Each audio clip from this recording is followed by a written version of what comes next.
Imagine a game where the sole goal is to kill the President of the United States.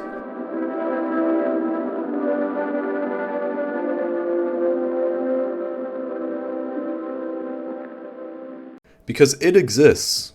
Introducing JFK Reloaded, the game where you take control of Lee Harvey Oswald and try to do a sick trick shot on one of the most beloved figures in modern American history. I think you could see where people were a bit unhappy with the creators of this game. So much so that the spokesman for John F. Kennedy's brother and senator from Massachusetts, Ted Kennedy, denounced the game and called it despicable. Which I mean makes sense. Having a game created about your brother's brutal murder sounds like it's in poor taste, but what's the real purpose behind JFK Reloaded? Was it just created by an asshole looking to recreate a horrible tragedy? Or was it created to be a realistic simulation meant to prove the official narrative on Kennedy's assassination? Well, let's look at who was behind the game and why they made it. Welcome to Stirling, a beautiful city in Scotland right between Edinburgh and Glasgow, and where our game developers reside. Traffic Management Limited, or better known as Traffic Games, whose only project was JFK Reloaded. And at the helm of Traffic Games and JFK Reloaded was Kirk Ewing, an experienced game developer who already had a fair share of controversies in the games he had developed in the past. State of Emergency was a game developed by VIS Entertainment and published by Rockstar in 2002, and was released on the PlayStation 2, Xbox, and PC. According to Wikipedia, the plot is... Ahem. In 2023, the United States government was weakened by an economic crisis. In response, the American Trade Organization, most commonly known as the Corporation, builds a paramilitaristic force and overthrows the government, taking over the United States of America and establishing a corporatized totalitarian police state. Years later, in 2035, an underground resistance named Freedom began a campaign of resistance and soon sparked a national riot. The corporation declares a state of emergency, and the player joins Freedom in an attempt to overthrow the corporation. Odd foreshadowing aside, the name American Trade Organization may have sounded a bit familiar, and it's because it's based off the real-life World Trade Organization. And in 1999, there were violent protests in Seattle during a World Trade Organization conference. At this point in time, the game was already well into development, but the media painted the game as being inspired by these riots. The actual game is a pretty silly beat-em-up and the plot isn't super important, but that didn't stop controversy from coming up, and it proved to be a valuable experience for Kirk Ewing, laying the grounds for what would become JFK Reloaded. As Ewing stated himself, there was a kind of explosion, a sort of liberation we all had at the time. We can make games for adults, we can make games with adult themes, we can make these new types of entertainment that aren't based off mushrooms or orcs. And adult themes are a wonderful way to describe what he would make next. As Ewing moved on and was looking for a new project, he started Traffic Games, and with the help of a friend who worked on Carmageddon, he sought to use Carmageddon's advanced physics system for a new project, one that simulated a historical event. Before the idea to make a game on the Kennedy assassination, Ewing floated a few other ideas. One of these was to have a game recreate the moon landing. As Ewing stated, my very first idea was, well, maybe we recreate the moon landing. Let's plant the flag, maybe you can hit the golf ball on the moon, maybe you can bounce around. The team wanted something that took advantage of the physics system, and eventually the idea to recreate the Kennedy assassination came up. After the assassination, there were tons of investigations and official reports looking into how it was done, so there was more than enough data for the team to create an extremely accurate recreation of all the factors that affected the way the assassination played out. Everything down to the wind speed and the exact specification of Oswald's rifle was created precisely to make the closest simulation the team could to the real Kennedy assassination. Everything the game did was to prove that, in fact, Oswald was the lone gunman in the assassination, there's no second shooter on the grassy knoll, and that everything that the conspiracy theories said weren't possible, were.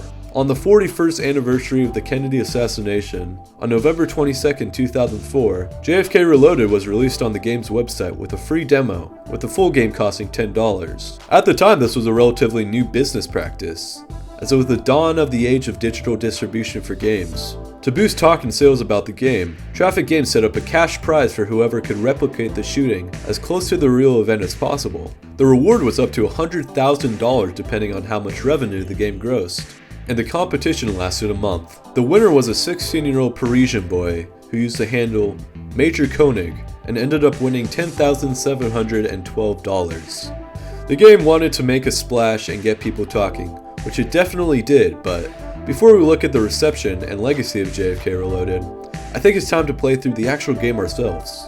If you want to get your hands on JFK Reloaded, don't bother getting it in any official capacity. The website has been down for years, so if you want to download it, get it on either the Internet Archive or My Abandonware. But after we've installed the game, we open it and are met by this grim start menu. The music especially conveys this feeling of doom.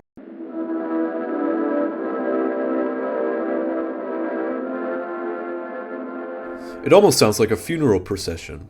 We also have a pretty basic options menu. The only notable option is to toggle the motorcade behavior, which we'll look at later. There's also a help section which gives you a brief explanation of how the game plays out.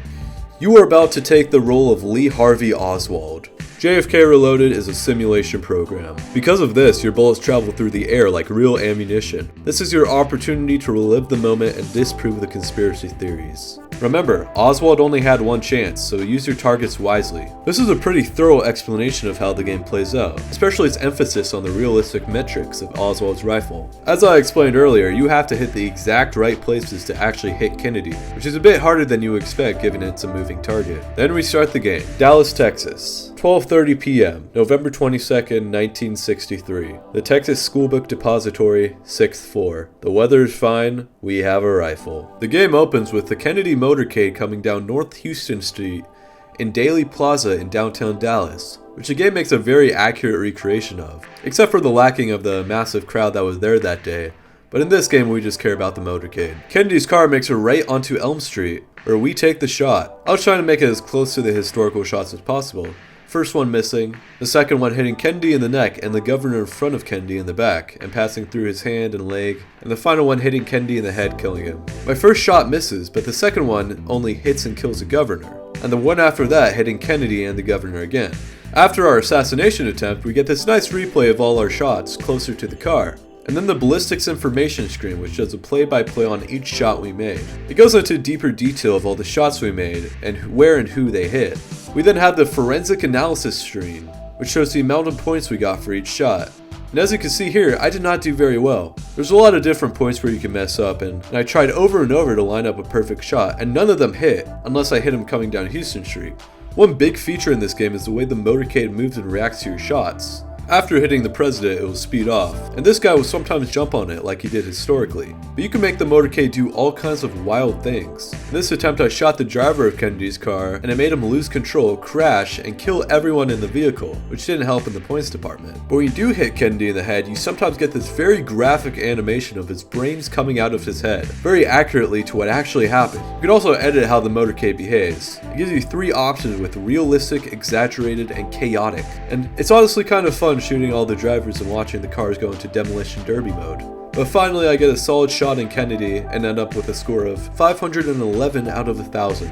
It's pretty much impossible to get a perfect score, or anything over 800 really. The highest score I found was 752, but apparently people have gotten higher. But I think you get the idea that it's very difficult to recreate something like this with exact accuracy. After the game was released, it suffered from immediate scrutiny from the public. The game wanted to follow the official historical record, and Ewing believed that had a lot to do with the negative reception the game got. People still ask him for a version where he plays a second shooter on the grassy knoll, and Ewing said to that, "I'm sure if I had done that, we probably wouldn't have gotten in as much trouble. If we'd created it as a sort of fantasy experience, people would have accepted it more." It's generally difficult for people to face the reality of the situation, especially in a game as blunt as JFK Reloaded. After the game's release, Ewing appeared on a variety of media outlets to give interviews. From being grilled by Matt Lauer on The Today Show to Bill O'Reilly on Fox News, the media firestorm was a lot for a small indie game. As I said in the beginning of the video, even the spokesman for JFK's brother Ted Kennedy commented on the game, calling it despicable. But was all the controversy that bad in the long run? Just like most controversies, it blew over eventually.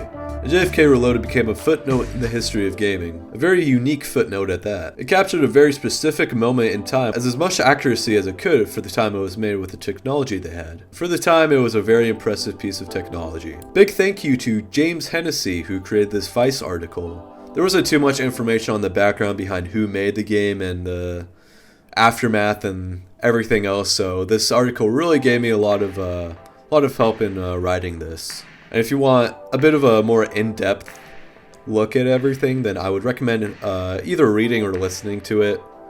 But yeah, that's all I had to say there.